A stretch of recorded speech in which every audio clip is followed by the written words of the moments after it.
Hello friends, welcome to my YouTube channel dream constructions. My name is Khurram और आज की video में मैं आपको बताऊंगा कि जब हम अपने घर की छत का लेंटर डालते हैं तो उसमें कौन कौन से ऐसे फैक्टर होते हैं जो हम नज़रअंदाज कर देते हैं या कौन सी ऐसी गलतियां होती हैं जो हम कर देते हैं और चीज़ों को फॉलो नहीं करते। तो ये वीडियो आप सबके लिए बहुत ज़रूरी है, इस वीडियो को लास्ट तक देखिएगा, क्योंकि अक्सर ये होता है कि हम अपने घर की छत डालते हुए 2 लाख 3 लाख रुपया लेंटर पे लगा देते हैं, लेकिन उतनी स्ट्रेंथ अचीव नहीं कर पाते जितनी हमें करनी चाहिए थी। क्यों? क्योंकि हम ये पॉइंट्स जो होते हैं इनको नज़रअंदाज कर देते हैं। ये कहने को तो ये छोटी छोटी गलतियां हैं, लेकिन इनका जो अफेक्ट होता है, इनका जो असर होता है कंक्रीट पे वो बहुत ज़्यादा होता है। इससे जो स्ट्रेंथ है वो बहुत ज़्यादा कम हो जाती है। और कंक्रीट डालते वक्त मैसन जो होता है या आपका जो ठेकेदार होता है वो भी इन चीज़ों को फॉलो नहीं करता, क्योंकि उसका सारा फोकस छत डाल के लेंटर डाल के काम कंप्लीट करके जाने पे होता है। तो ये चीज़ें आपको इंश्योर करनी है कि जब भी आपके घर की छत का लेंटर डले तो ये चीज़ें फॉलो होनी चाहिए। और आप ये खुद आपको पता होगा तो आप मैसन को या कॉन्ट्रैक्टर को आप कह सकते हैं, क्योंकि वैसे तो अगर आप उनको कुछ कहेंगे तो वो कहेंगे जी नहीं ऐसे नहीं होता, आपको बातें सुना के कहानियाँ शनानियाँ सुना के जो है वो चले जाएंगे। लेकिन जब आपको खुद नॉलेज होगा, जब आपको पता होगा कि इसका क्या इफेक्ट है, इसको कैसे करना है, तो आप उनको बोल सकेंगे और आप उनसे अपनी बात को मनवा सकेंगे। तो बेसिकली मेरा ये चैनल बनाने का मकसद आप लोगों को अवेयर करना है, आप लोगों को टेक्निकली चीज़ों का पता होना चाहिए, ताकि जब भी आप लोग अपना घर कंस्ट्रक्शन करें, आप लाखों रुपया लगाते हैं तो उसकी मजबूती जो है वो भी इंश्योर करना आप लोगों का फ़र्ज़ है। आप लोगों को पता होगा तो आप मेसन को बता सकते हैं, उसको कह सकते हैं, अदरवाइज़ तो वो फिर आपको बातें सुना के अपना काम अपने तरीके से करके चला जाएगा। तो बढ़ते हैं वीडियो की तरफ। इसमें मैं आपको 5-6 पॉइंट्स बताऊंगा जिसको फॉलो करके आप अपने लेंटर के डालते वक्त आप अपने घर की मजबूती को बढ़ा सकते हैं। तो सबसे पहला जो पॉइंट है, क्वालिटी ऑफ रॉ मटेरियल, यानी कि जब आप मटेरियल परचेज़ करते हैं जिसमें सीमेंट हो गया, सैंड हो गई, क्रश हो गई, आपकी सरिया हो गया, और पानी भी एक बहुत अहम जो है वो इसका हिस्सा है। जब भी आप सीमेंट लें तो कोशिश करें पोर्टलैंड सीमेंट हो, ऑर्डिनरी पोर्टलैंड सीमेंट यूज़ करें। और सीमेंट जो है वो अच्छी क्वालिटी का होना चाहिए, उसमें लम्स नहीं होने चाहिए, उसकी डेट आप चेक करें वो एक्सपायरी नहीं होनी चाहिए। उसके ऊपर आप ISO का कोड चेक करें कि ये प्रॉपर स्टैंडर्ड के मुताबिक सीमेंट है या नहीं है, उसके ऊपर ग्रेड लिखा होता है वो चेक करें। इन सारी चीज़ों पे मैंने 4 वीडियो बनाई हुई हैं सीमेंट पे, उसका मैं लिंक आपको डिस्क्रिप्शन में दे दूंगा, वो आप देखिए। वो अगर आप वो चारों वीडियोस देख लेते हैं तो सीमेंट जो है वो आपको चूज़ करने में आसानी होगी और आप अच्छी क्वालिटी का सीमेंट चूज़ कर सकते हैं, और आपको धोखा नहीं दे सकता, कोई आपके साथ 2 नंबरी नहीं कर सकता। तो मैं आपको मशवरा देता हूं कि वो वीडियोस आप ज़रूर देखें ताकि आप अच्छी क्वालिटी का सीमेंट चूज़ कर सकें। सेकंड जो इसका वो सैंड जो है वो भी आपने अच्छी क्वालिटी की यूज़ करनी है, उसके अंदर जो है डस्ट वगैरह वो ऐड नहीं होनी चाहिए। और कोशिश करें जो दरिया की रेत होती है, सैंड होती है, वो अच्छी क्वालिटी की सैंड वो आप यूज़ करें। और जो बजरी होती है, अब उसमें ये होता है कि कई जगह पे बजरी के अंदर छोटे छोटे पीसेस मिक्स होते हैं, आप आधी की लेते हैं उससे भी, या उसमें छोटे छोटे अब यानी कि जो क्रशर से वेस्ट आई होती है उसको वो उसमें मिक्स कर देते हैं, उसका रेट थोड़ा 2-4 रुपये 5 रुपये कम होता है। लेकिन जब आप लेंटर डालें तो आपने अच्छी क्वालिटी की जो मोटी साइज़ हैं, जो आलमोस्ट एक साइज़ के होते हैं, उसमें फिर आप 20 mm और 10 mm को अगर आप मिक्स करके डालेंगे तो वो बहुत ज़्यादा अच्छा है। लेकिन आप कोशिश करें अच्छी क्वालिटी की, उससे आपकी कॉस्ट पे 2-4 हज़ार से ज़्यादा फ़र्क नहीं पड़ेगा, लेकिन आपकी स्ट्रेंथ पे बहुत ज़्यादा फ़र्क पड़ेगा। तो कोशिश करें जब भी आप क्रश लें तो अच्छी क्वालिटी की लें। इसी तरह से सीमेंट जब आप स्टील परचेज़ करें तो वो आप अच्छी क्वालिटी का परचेज़ करें, जिस पे आप देखें कि मार्क लिखा होता है। स्टील पे मैं अलग से आपको 1-2 वीडियो ज़रूर बनाऊंगा ताकि उसमें आपको डिटेल से बताऊं कि इसकी क्वालिटी को आप कैसे चेक कर सकते हैं। जब आप पानी यूज़ करें तो पानी आपने पीने वाला पानी, जो अच्छा पानी है वो यूज़ करना है। उस जिस पानी के अंदर केमिकल्स होते हैं या जो गंदला पानी होता है, जो गंदा पानी होता है, वो आपने यूज़ नहीं करना, क्योंकि उससे भी कंक्रीट की जो स्ट्रेंथ है उस पर अफेक्ट होता है। सेकंड जो हमारा पॉइंट है वो है water cement ratio. Water cement ratio क्या होती है, यानी कि कितने सीमेंट के अंदर कितना पानी हम यूज़ कर सकते हैं, इसको हम वाटर सीमेंट रेशो कहते हैं। फॉर एग्ज़ाम्पल, अगर आपने 50 kg सीमेंट लिया है, उसमें अगर आपका पानी यूज़ होना चाहिए 30 लीटर, अगर आप यूज़ कर रहे हैं 40 लीटर, तो इसका मतलब आप higher water cement ratio use कर रहे हैं, यानी कि आप ज़्यादा पानी जो है वो यूज़ कर रहे हैं। इससे भी आपकी स्ट्रेंथ में फ़र्क पड़ता है। अब मेसन यहाँ पे क्या करता है, क्योंकि कंक्रीट के अंदर जितना ज़्यादा पानी होगा उसको प्लेस करने में आसानी होगी, उनको उतनी ज़्यादा मेहनत नहीं करनी पड़ेगी, बल्कि वो खुद ऐसे कंक्रीट डालेंगे तो वो अपनी अपनी जगह पे जाके बैठ जाएगी। लेकिन उससे स्ट्रेंथ में फ़र्क पड़ता है, क्योंकि जैसे ही वाटर सीमेंट आपका पानी रेशो, आपकी जो वो पानी है वो निकलना शुरू हो जाता है, साइडों से ज़्यादा पानी होता है, निकलना शुरू हो जाता है, पानी भरात में बन के उड़ जाता है, तो उससे स्ट्रेंथ में बहुत फ़र्क पड़ता है।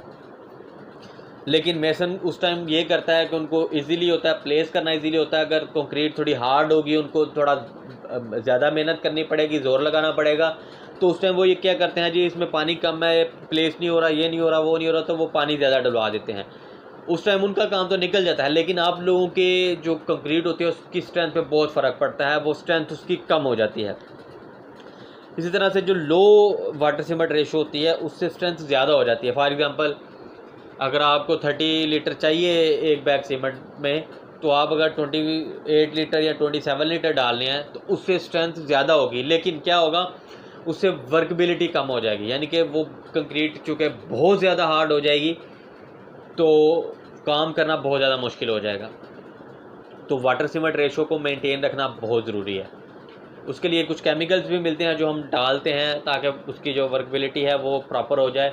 लेकिन आप घरों की जब आप काम करते हैं तो आप वो केमिकल वगैरह तो यूज़ नहीं कर सकते, लेकिन उसमें यह है कि अपने वाटर सीमेंट रेशो को प्रॉपर रखना है।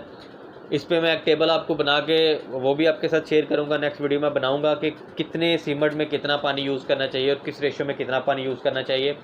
वो मैं आपको अलग से वीडियो ज़रूर बना के आपके साथ शेयर करूँगा। तो ये कोशिश करें कि जितना पानी उसको रिक्वायर्ड है आप लोग उतना पानी ही डालें, उससे ना ज़्यादा डालें ना उससे कम डालें, इससे भी आपकी स्ट्रेंथ पे फ़र्क पड़ेगा।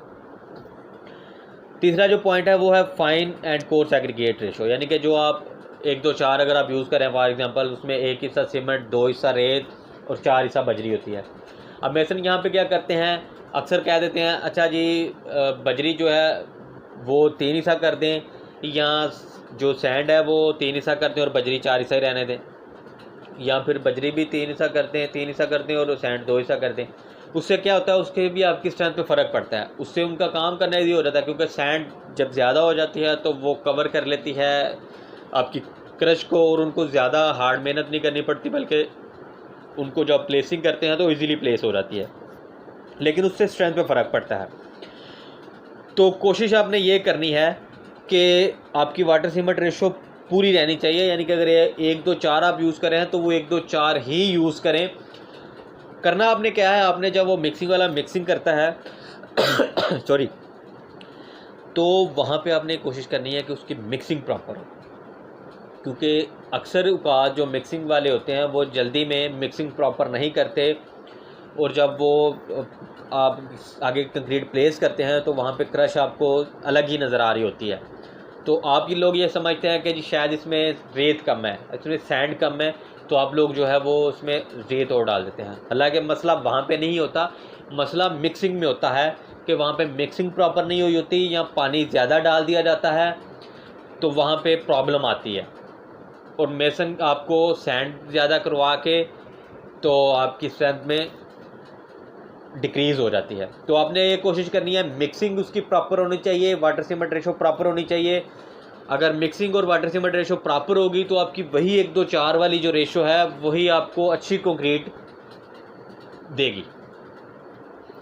चौथा जो फैक्टर है वो कंपैक्शन है, कंपैक्शन ऑफ कंक्रीट, यानी कि जब आप कंक्रीट कर रहे होते हैं, कंक्रीट डाल रहे होते हैं, छत लेंटर डाल रहे होते हैं, तो अक्सर ये होता है कि आप लोग वहाँ उसको थोड़ा सा दबाते नहीं हैं, पंजे के साथ उसको थोड़ा सा कंपैक्ट नहीं करते। उसको आप थोड़ा कंपैक्ट नहीं करते तो उसके अंदर एयर के जो खला हैं वो रह जाते हैं, जिससे 30 to 40% उसकी स्ट्रेंथ जो है वो डिक्रीज़ हो जाती है। तो आप लोग जब भी लेंटर डालें, कोशिश ये करें कि जो आपका लेबर जो है, जो आपका मज़दूर उसको कंपैक्ट कर रहा है, उसको लेवल कर रहा है, उसको सीधा कर रहा है, उसको बोलें कि इसको थोड़ा कंपैक्ट करे, साथ साथ उसको थोड़ा कंपैक्ट करता जाए, ताकि उसके जो खला हैं, जहाँ पे एयर के जो खला रह गए हैं, वो साथ साथ ही फिल होते जाएं और आपकी स्ट्रेंथ जो है वो आप पूरी स्ट्रेंथ अचीव कर सकें। पांचवा जो इसका फैक्टर है वो है क्यूरिंग। आपने कोशिश करनी है कि मिनिमम जो क्यूरिंग है वो आपकी 7 डेज़ हो और मैक्सिमम 14 डेज़, यानी कि 7 से 14 दिन तक आपने इसकी क्यूरिंग प्रॉपर करनी है, क्योंकि जितनी ज़्यादा क्यूरिंग होगी उतनी ज़्यादा आप स्ट्रेंथ गेन करेंगे, उतनी ज़्यादा स्ट्रेंथ आप अचीव करेंगे। अक्सर ये होता है मेसन्स, क्योंकि लोकली आप उनको इतना एक्सपीरियंस तो फील्ड का एक्सपीरियंस होता है, लेकिन टेक्निकली उनको इतना पता नहीं होता कि कितने दिन बाद स्ट्रेंथ कितनी % जो है वो अचीव करती है कंक्रीट या क्यूरिंग। क्योंकि मैंने अपनी ज़िंदगी में बहुत सी साइट्स पे काम किया, मैंने देखा है कि क्यूरिंग करने में मेसन्स और लेबर जो हैं वो इतना ध्यान नहीं देते, ना कॉन्ट्रैक्टर इतना ध्यान देता है क्यूरिंग करने में। लेकिन आप लोगों को पता होना चाहिए कि क्यूरिंग जो है वो एक बहुत ज़रूरी फैक्टर है। अगर आप जितना मर्जी सीमेंट यूज़ कर रहे हैं, अगर आपने 1:2 वाली रेशो भी यूज़ की हुई है और आपने क्यूरिंग नहीं की, तो आपकी प्रॉपर स्ट्रेंथ आप अचीव नहीं कर सकते। तो क्यूरिंग आपने प्रॉपर करनी है। क्यूरिंग आपने कम से कम 7 दिन, इससे कम बिल्कुल नहीं करनी, और ज़्यादा से ज़्यादा आपने 14 दिन तक ज़रूर करनी है। 7 से 14 दिन के अंदर आपने इतनी क्यूरिंग लाजमी करनी है ताकि आप अपनी प्रॉपर जो है वो स्ट्रेंथ अचीव कर सकें। और ये क्यूरिंग जो है ये टेम्परेचर पे भी डिपेंड करती है। अगर आप गर्मियों में कर रहे हैं तो आपको ज़्यादा क्यूरिंग करनी पड़ेगी, अगर आप सर्दियों में कर रहे हैं तो आपको इतनी ज़्यादा नहीं करनी पड़ेगी, क्योंकि टेम्परेचर जो है वो इतना हाई नहीं होता, इसलिए इसका जो कंक्रीट का और इसका जो हाइड्रेशन प्रोसेस होता है वो भी स्लोली वर्क करता है। तो ये टेम्परेचर पे भी बहुत ज़्यादा डिपेंड करती है। छठा जो इसका पॉइंट है वो टेम्परेचर। जब हाई टेम्परेचर होता है तो जो कंक्रीट है वो जल्दी स्ट्रेंथ गेन करता है। जल्दी तो स्ट्रेंथ गेन करता है लेकिन कम गेन करता है। अगर आप उसकी प्रॉपर क्यूरिंग नहीं करते तो हाई टेम्परेचर में वो जल्दी हार्ड हो जाता है। जल्दी यानी कि आप देखें कि 2 दिन में वो प्रॉपर ऐसे सारा ऐसे लगेगा जैसे कंप्लीट हार्ड हो गया और ये इसने पूरी स्ट्रेंथ गेन कर ली है। लेकिन उसने जितनी स्ट्रेंथ उसको गेन करनी चाहिए, जितनी स्ट्रेंथ उसको अचीव करनी चाहिए, वो उतनी स्ट्रेंथ अचीव नहीं करेगा। क्यों? क्योंकि प्रॉपर क्यूरिंग नहीं हुई, उसका हाइड्रेशन प्रोसेस जल्दी हो गया, उसका जो सेटिंग टाइम था, जो उसने स्ट्रेंथ अचीव करनी थी, उसने जो हार्ड होना था वो जल्दी हो गया, इसलिए उसने कम स्ट्रेंथ जो है वो अचीव की है।